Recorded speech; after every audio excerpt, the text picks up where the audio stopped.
वो आपके सामने बिंदु प्रकाशित होने लगेंगे कि आप उनमें उलझ जाओ। हरिराम व्यास जी कहते हैं, बहुत लीला करके भक्तों की ऐसी ऐसी चेष्टाएं, हमने जूठन भी खाई, उनके चरण भी चाटे, क्या क्या परिवार से लेके समाज से लेके सब, कहीं विश्राम हृदय को पूर्ण नहीं मिला।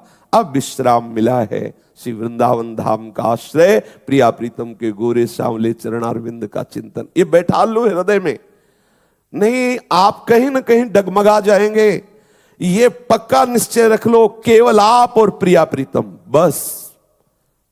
आप कहेंगे वैष्णव जन, रसिक जन, गुरुदेव जन, ये तो उन्हीं में प्रीति लगाने के लिए वही आए हुए हैं, बस इतना, उन्हीं के संबंध से, अन्य नहीं। इतना भी का समझना, ये भी उनकी लीला होती है कि तुम कहीं भी इतना भी अन्य आश्रय न रखो, पूर्ण रूप से उन्हीं का आश्रय। हम गुरुदेव में पूर्ण रूप से श्यामा श्याम को, वैष्णव जनों में, रसिक जनों में पूर्ण रूप से श्यामा श्याम को, अन्य को भाव लाकर नहीं, अन्य का भाव लेने से ही आपका उपासना मार्ग बाधित हो जाएगा। इस बात को बैठा लीजिए।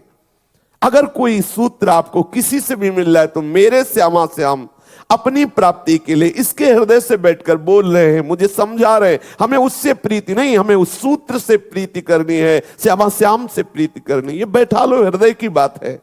नहीं तो आप विक्षिप्त हो जाएंगे, आप धोखे में हो जाएंगे, आप परास्त हो जाएंगे, आप निराश हो जाएंगे। ये अनुभव की बात कह रहा हूं, निराश हो जाएंगे आप। ये पूरे जब इस मार्ग में चला जाता है तो ऐसे ऐसे मोड़ आते हैं जिन मोड़ पर खड़े होकर उपासक विचार करता है। जीवन में देखा है इस विषय को, विचार आप क्या करें। अब कोई, सब उपहास करने वाले मिलेंगे, सब आपको निराश करने वाले मिलेंगे, सब आपको हताश करने वाले मिलेंगे, कोई ऐसा बोलने वाला नहीं मिलेगा, शाबाश, बहुत अच्छा, बहुत अहोभाग्य आपके, आप आगे बढ़ो, ऐसा उपहास करे। जहां उसका उत्साह बढ़ाना चाहिए उपासक का माया पर विजय प्राप्त करने के, वहां इतना नीचे गिराया जाता है।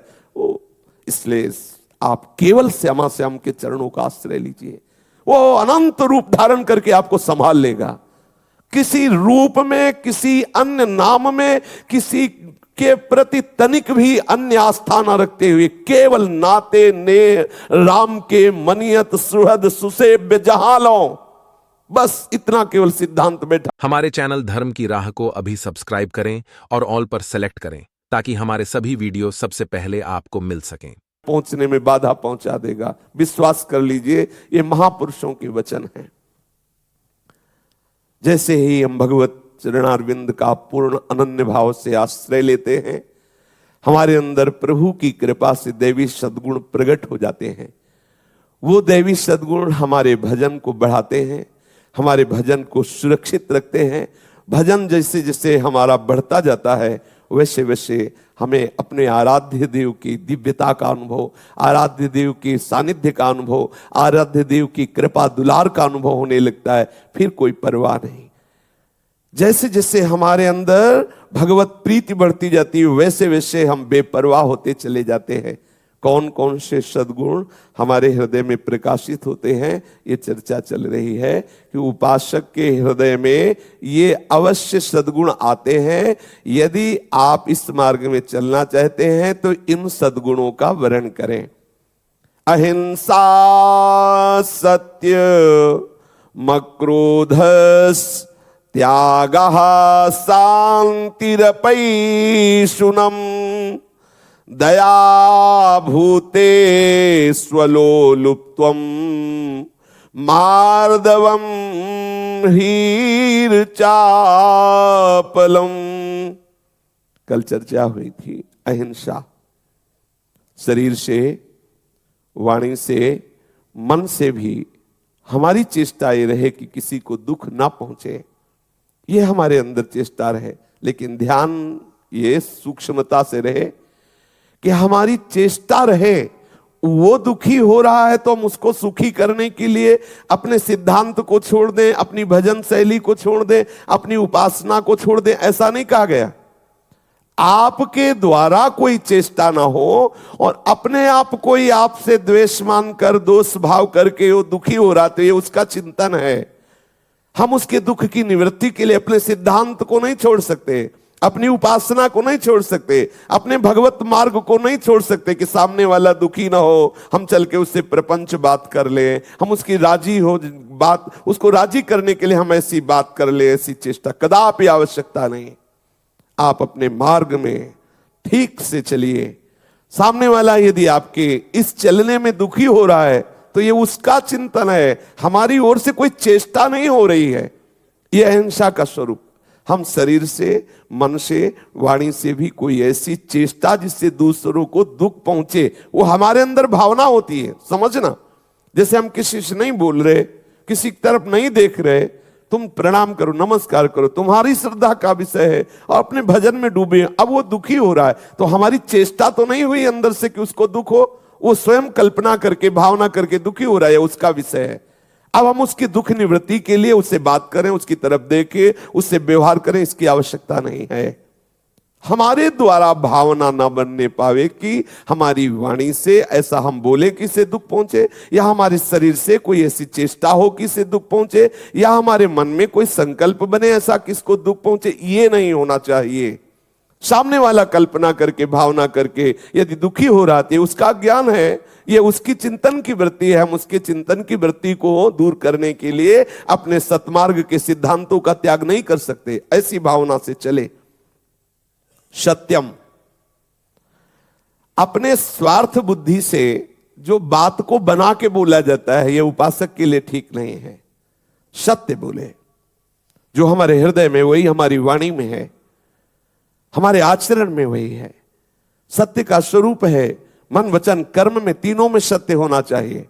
हमारे जो आचरण हो रहे हैं शास्त्र प्रमाणित हैं, हमारी जो वाणी है वो महापुरुषों की, संतों की और भगवत अनुराग से भरी हुई है। हमारी एक एक वृत्ति वो जब सत्य स्वरूप प्रभु में लगती तो वास्तविक वो सत्य स्वरूप हो जाता है।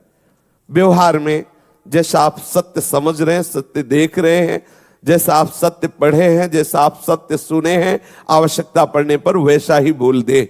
उसमें मिलावट ना करें, उसमें छल भरे वचनों की रचना ना करें। सत्य, वास्तविक सत्य तो प्रभु ही है और प्रभु के नाम गुण रूप लीला धाम यही परम सत्य है। इन्हीं की चर्चा करना, इन्हीं का चिंतन करना सत्य है। वस्तुतः संपूर्ण जगत के जितने व्यवहार हैं, जितनी ये लीलाएं हैं, ये सब त्रिगुण माया द्वारा भ्रमात्मक हैं, ये असत्य है। उमा कहो मैं अनुभव अपना, सत हरि भजन जगत सब सपना। सत्य का परिचय है प्रभु के नाम रूप लीला धाम का ही चिंतन, मनन, कथन, कीर्तन, ऐसा यही परम सत्य है। पर व्यवहार में सत्य जो आपके हृदय में जैसा आ रहा है, जैसा आपने शास्त्रों में पढ़ा है, जैसा आपने देखा है, जैसा आपने सुना है, उसमें मिलावट ना करके, छल कपट ना करके, हितकर मृदु दूसरे का मंगल करने वाले ऐसे वचन, ऐसा व्यवहार, ऐसा चिंतन, उसे सत्य कहते हैं। त्यागः, संसार से विमुख हो जाना ही त्यागः है। संसार का शब्द आते ही हमारी दृष्टि बाहर हो जाती है। ये सब छूट जाए तो त्यागी हम कहलाएंगे।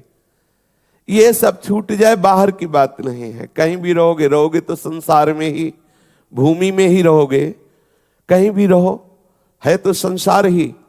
त्याग किसे कहते हैं? बोले जो संसार से विमुख हो गया है, जो संसार का त्यागी है वही त्यागी है। क्या संसार है? ये स्थूल शरीर, ये सूक्ष्म शरीर, कारण शरीर, यही संसार है। इसका त्याग करो। कहीं भी आप ये शरीर हो, आपको कोई फर्क नहीं पड़ता यदि आप प्रभु के चिंतन में हैं। अगर इसका राग है तो आप कहीं भी हो, आप रागी हैं, त्यागी नहीं हैं। संसार से विमुख हो जाना ही असली त्याग है। साधक के जीवन में बाहर और भीतर दोनों जगह का त्याग अनिवार्य है। जैसे बाहर से पाप, अन्याय, अत्याचार, दुराचार आदि का त्याग, बाहरी वो सुख आराम जो हमें भगवत प्राप्ति से विमुख करता है। ऐसे जो सुख वृत्तियां हम स्वीकार किए हैं, जिनको हम मनोरंजन कहते हैं, जो हमें भगवत विस्मरण कराते हैं, साधक को ये त्याग आवश्यक है। आपको समाचार सुनने की क्या आवश्यकता है? समाचार पत्र पढ़ने की क्या आवश्यकता है? आप भगवत मार्ग के पथिक हैं, आपको सच्चिदानंद प्रभु से मिलना ही परम लाभ है।